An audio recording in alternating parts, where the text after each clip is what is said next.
मैं हूं विनोद। आज के इस वीडियो में हम सॉर्ट बाय फंक्शन के बारे में जानेंगे। जैसे कि लास्ट वीडियो में हमने सॉर्ट का यूज देखा था, सेम उसी तरह ही है लेकिन थोड़ा डिफरेंस है। देखते हैं। जैसे कि is equal to sort by और एरे। एरे में कौन सा डेटा आपको फिल्टर करवाना है, तो मैं कस्टमर वाला डेटा लेता हूँ। अल्पविराम कीजिए बाय एरे। किसके बेस पे डेटा क्या होना चाहिए, फिल्टर होना चाहिए। जैसे कि मैं रखता हूँ इस टोटल वैल्यू के हिसाब से। मुझे डेटा दिखेगा सिर्फ इतना ही, सूरत एक कस्टमर वाला ही, क्योंकि एरे में मैंने उतना ही डेटा सिलेक्ट किया है। लेकिन वो फिल्टर करेगा किस बेस पे, इस टोटल वैल्यू के बेस पे उसको क्या करेगा, फिल्टर करेगा। अल्पविराम एसेडिंग में जाइए, डिसेडिंग में जाइए, तो मैं 1 रखता हूँ, अल्पविराम कीजिए और एंटर। तो इसके बेस पे इस डेटा को क्या किया, उसने फिल्टर किया। जैसे कि सबसे कम वैल्यू 3100, तो सबसे पहले क्या आया, सूरत। एक और आगे देखते हैं, जैसे कि सॉर्ट बाय।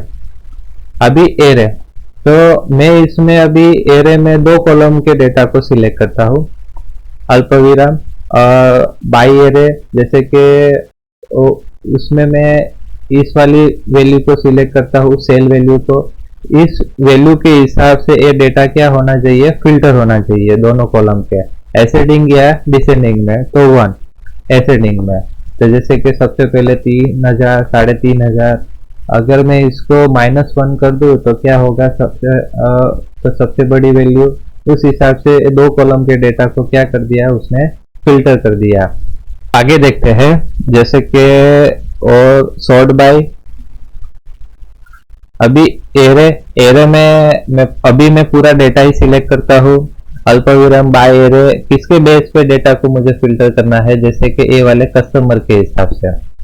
तो ये पूरे डेटा को इस कस्टमर वाले कॉलम के हिसाब से डेटा को क्या कर देगा, फिल्टर कर देगा। मुझे करना है इस डेटा को एसेडिंग ऑर्डर में।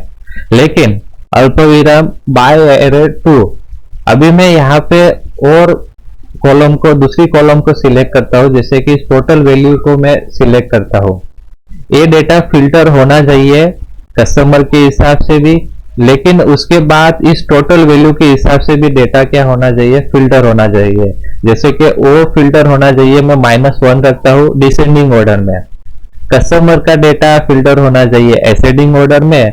ये डेटा फिल्टर होने के बाद और टोटल वैल्यू का भी डेटा फिल्टर होना चाहिए डिसेंडिंग ऑर्डर में। अभी एंटर कीजिए। जैसे कि मैंने आपको बोला कि कस्टमर का डेटा फिल्टर हो गया, चेन्नई, फिर दिल्ली, मुंबई और सूरत। तो उसने डेटा तो फिल्टर कर दिया इसके हिसाब से।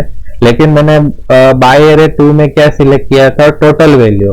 तो उसने क्या किया, चेन्नई में भी कौन सी डिसेंडिंग ऑर्डर मैंने उसमें किया था, -1। तो सबसे बड़ी वैल्यू, फिर उसके बाद छोटी वैल्यू। जैसे कि सूरत में सबसे बड़ी, उसके बाद छोटी, उस हिसाब से। जैसे कि यहाँ पे मैं एसेंडिंग कर दूं अभी डेटा को, तो देखिए सूरत तो छोटी वैल्यू, उसके बाद उससे बड़ी, उससे बड़ी। मतलब कि उस सॉर्ट बाय फंक्शन में क्या हुआ कि डेटा कस्टमर के हिसाब से भी फिल्टर हुआ, और उसके बाद तो टोटल वैल्यू, उसमें भी टोटल वैल्यू के हिसाब से डेटा क्या हुआ, फिल्टर हुआ। तो इस तरह आप सॉर्ट बाय का यूज करके डेटा को क्या कर सकते हो, फिल्टर करा सकते हो। फिलहाल आज के इस वीडियो में इतना ही। Thank you.